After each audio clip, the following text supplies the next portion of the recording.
Hi guys, Olive here today to talk about two books that are both centered on Jane Austen's side characters. The first is Ladies in Waiting, Jane Austen's unsung characters. This book was published in 2025 by Gallery Books, which is an imprint of Simon & Schuster. It is a paperback original, and the copy that I checked out from my library comes in at 384 pages. Ladies in Waiting is an anthology of 8 different works of short fiction, mainly short stories, but a few of them do flirt with novella length, but all of them expand the worlds of characters within 3 of Jane Austen's novels: Emma, Sense and Sensibility, and Pride and Prejudice. Some of these tales do extend the lives of these characters beyond just the time frame of the novels that we originally meet them in, but others reimagine these familiar faces in entirely new settings and situations. For example, one short story revisits Georgiana Darcy, Mr. Darcy's little sister, as an adult with a family of her own, as she is reflecting back on the whole Wickham scandal and the role that it played in her early life and now who she is as an adult. Another story introduces us for the very first time to Colonel Brandon's first love, Eliza, someone we only ever hear about in Sense and Sensibility. We meet her, and then we follow several generations of her descendants, also named Eliza, showing us how cycles of trauma can perpetuate, but can eventually be broken. There were 2 standout stories in this collection, for me, anyway. One of them is very fittingly titled Lydia's Story, and as you can probably guess, it imagines Lydia Wickham, but over 20 years after the events of Pride and Prejudice. Now she's 36 years old, she's all grown up, she has grown children, she has fairly recently been widowed, Wickham is finally out of the picture, but she does find that she is still carrying around the weight of a bad reputation. All of the things that led up to her marriage, and then all of her husband's bad acts following their marriage. She's still wearing that, and she is ostracized by her community. But then not one, but 2 different suitors appear on the horizon for her.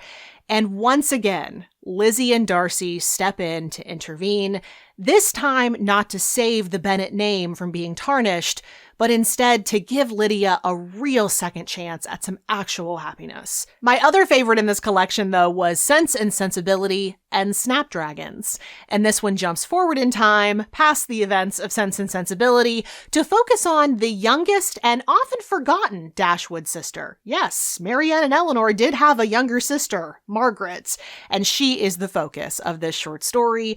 It's told through her diary entries as she slowly begins to fall in love with her childhood best friend. That diary format, plus Margaret's frankly charming obliviousness through most of this story, combined to remind me so strongly of Bridget Jones's Diary, which is itself a Pride and Prejudice retelling, and I adore that book, so it's no surprise at all that this one captured my heart. It's worth noting that pretty much all of the contributors to this collection are romance authors, so you can't expect every single story to have a very strong love element, and that makes a lot of sense. Jane Austen herself used the marriage plot structure frequently within her books. But more importantly, I think you can feel how much each and every one of these authors adores Jane Austen, how big of an influence she had on each and every one of their writing careers. These authors clearly cherish the Jane Austen novels and the characters that they contain, and that sings through beautifully as you read this. The only author's name that I recognized going into this collection was Sarah MacLean. She actually finishes off the collection with a story following Miss Bates from the novel Emma, who doesn't get treated very well in Emma, but in Sarah MacLean's story, she finally gets a happy ending. But curiously, the story that starts off this collection also does the same thing for Miss Bates. And it's really nice that Miss Bates is getting so much love, but it was kind of odd that we were sandwiched in by Miss Bates' stories. And while they were both pleasant enough, I didn't mind them at all, I did find it a little weird that one of those slots couldn't have possibly gone to any side characters from Mansfield Park, Northanger Abbey, or Persuasion. all 3 of those novels are completely absent from this collection. And I think that's weird. What wasn't surprising to me, though, was the very big presence of Pride and Prejudice within this collection. I mean, it's Jane Austen's most famous, probably most beloved work, so of course. But what was interesting is that it gets the most reimaginings within this collection. One of them retells Mary Bennet's story, except she's living in modern-day Brooklyn, caring for a money pit of a house and aging parents while also trying to establish herself as a playwright.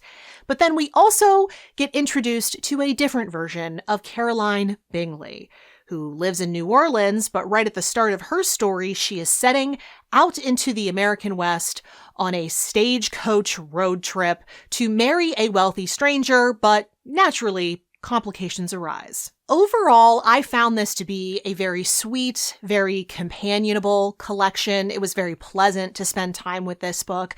I don't think every story is worth writing home about. I will definitely remember some of them better than others, but it was a really nice way to spend my time. And certainly if you love those 3 Jane Austen novels that this book focuses on, you might want to consider picking it up. But now, since just moments ago I mentioned the infamously catty Caroline Bingley, that brings me to the second book, which, for YouTube purposes, I am choosing to refer to as Bees in Bonnets, Life Lessons from Jane Austen's Mean Girls by Sarah J. Makowski.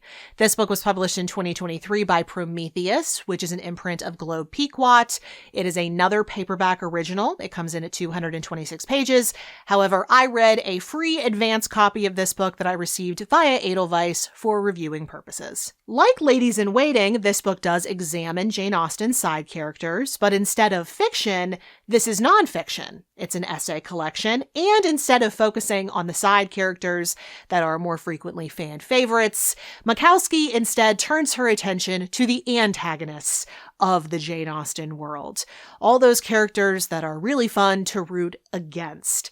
From love rivals like Lucy Steele to champions of Karen behavior like the haughty Lady Catherine de Bourgh or the evil stepmother-esque Mrs. Norris. Each of these essays briefly summarizes the relevant plot points you'll need to know before going into the analysis, and then the author draws heavily on psychology and social research, as well as some of her own personal experiences, to try to get to the bottom of what makes these characters tick and why they behave the way they do. One major source that the author uses, it pops up everywhere throughout this collection, is the book Queen Bees and Wannabes.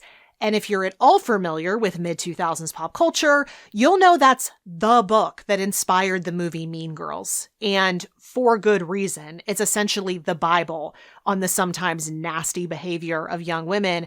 It examines why and how social hierarchies form within groups of girls and young women. How one girl can rise to the top and become the queen bee, how she maintains her power, and how everyone below her in that hierarchy can sometimes lose parts of themselves trying to fit in. The character that I began this book discussion mentioning, the one that is probably the most notorious mean girl in the entire Jane Austen universe, Caroline Bingley, gets significant attention in this collection. She gets it immediately, as she should. She is infamously very cruel to both Lizzie and Jane as she's trying desperately to hold on to Mr. Darcy's attention. But between Makowski's analysis of her character in this collection and the reimagining that she got in Ladies in Waiting, I was shocked to find myself softening toward her. When you think about things from her perspective and you try to imagine who she was before the events of Pride and Prejudice, she had done everything right. She had been planning a future with Mr. Darcy, and then all of a sudden the Bonnets burst onto the scene and destabilize everything that she thought her future was going to be. So she is still unpleasant. I'm not excusing any of her actions. Not by any means. But when you see things from her perspective, when you put it in that context, it makes her a lot more understandable and honestly, a little bit relatable. One of this book's strongest ideas is a reminder that while we would all like to see at least parts of ourselves reflected in the best of Jane Austen's heroines, we would all like to be clever like Lizzie, gentle and kind like Anne, steadfast like Fanny, In reality, human nature is a lot messier. In high-pressure situations, pretty much all of us can fall into insecurity, competitiveness, or even sometimes cruelty. I think the main life lesson that the subtitle hints at is that we want to try to avoid those parts of ourselves that are always there. We just need to quiet them. But I found that Makowski did such a great job of putting us into the shoes of these not-so-nice characters, the ones that we can dismiss outright as just being evil. But if we see things from their perspective, then we can get more of a sense of who they are. They feel a lot more human. The psychological research that the author draws upon as she's writing all of these essays, I think also highlights just how perceptive Jane Austen was. She didn't have any of this research available because it hadn't been done during her day. These are things that she just naturally picked up on as she was living her life. I think she just deeply understood what makes people tick, and that found its way into her novels. And that stuff really hasn't changed. While society may have evolved quite a bit since the Regency era, human social nature has not changed nearly as much. Competition for partners, social climbing, peer hierarchies, all of those things are still alive and well today. They just look a little different now than they used to. I was probably predisposed to enjoy this book because I love applying psychology to classic literature. If you have seen any of my Psychology of Literary Heroines videos, you probably already know that. I will link the playlist that contains all those videos below and up in the cards.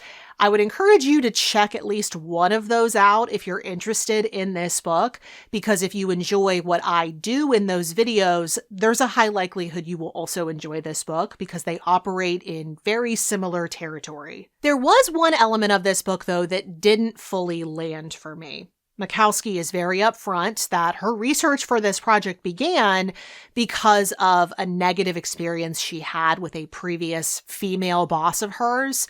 It seems like she was trying to figure out why exactly she got the catty treatment from this female boss of hers. And being a Jane Austen scholar, she sought out answers to that question in the works of Jane Austen themselves. That is very wholesome and very understandable. I, too, turn to books for answers about life. But I felt that sometimes the analysis she would bring into this book regarding the workplace and workplace relationships didn't always fit the message she was trying to send. It seemed like she was trying to force in some research she had done about her situation and make it fit in places where it didn't entirely fit. I felt it clashed a little bit with Jane Austen's worlds. I get why she included those connections within this book, and I certainly understand an author's feeling of wanting to put in all the research they've done into the book itself, otherwise it feels like a waste of time.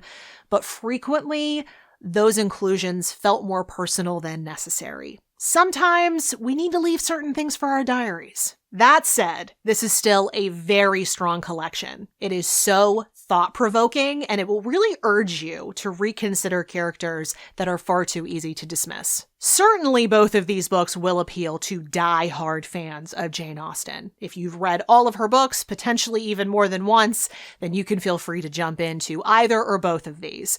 But if you're more of a newbie to the Jane Austen space, I would recommend you at least read Emma, Sense and Sensibility, and Pride and Prejudice before taking on Ladies in Waiting, since those are the three novels that these contributors drew inspiration from.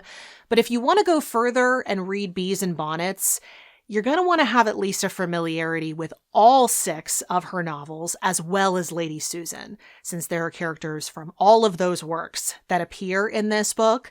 Although they are definitely not equally represented, this is a very Emma-heavy collection. That's not all that surprising when you consider that she's the one heroine that occasionally acts like a mean girl herself. But also, I should give a brief warning to fans of Persuasion out there. I love it too, but it is essentially reduced to a footnote within Bees and Bonnets. It's not at all in Ladies in Waiting, and barely is in Bees and Bonnets. I know, it bummed me out too. I think this book might prove to established Jane Austen readers who may believe that they've already squeezed every last drop out of the novels of Jane Austen, that there is still plenty more room to reconsider the characters and to explore these novels. I really enjoyed both of these, and I found that they worked pretty well as a pair, too. Certainly, they complement each other in the way that they both reconsider the character of Caroline Bingley. That was very valuable for me personally. But if you want to read just one and not the other, that's fine, too. And if you do want to take them on as a pair, there's no definite order in which you need to read these. Because they both work independently, you can read them in whatever order you so choose. But those were my thoughts on these two collections about Jane Austen side characters. But now I want to hear from you. Have you read either or both of these? If so, what did you think? Do you want to read one or both of them? Did I convince you to read one or both of them? I always love to hear that. And do you have a favorite Jane Austen side character who you would love to get an entire story of their own? Let me know any or all of that down in the comment section below. If you want to get your hands on a copy of one or both of these books, there are links in the description box below to where you can do that. And in that same description box, just beneath those links, you will also see something that I like to call the further reading section, where I've listed out some book titles that you may want to check out if this is a topic that interests you. Thank you so much for watching. I hope you're having a wonderful day. I'll see you in the next video. Bye.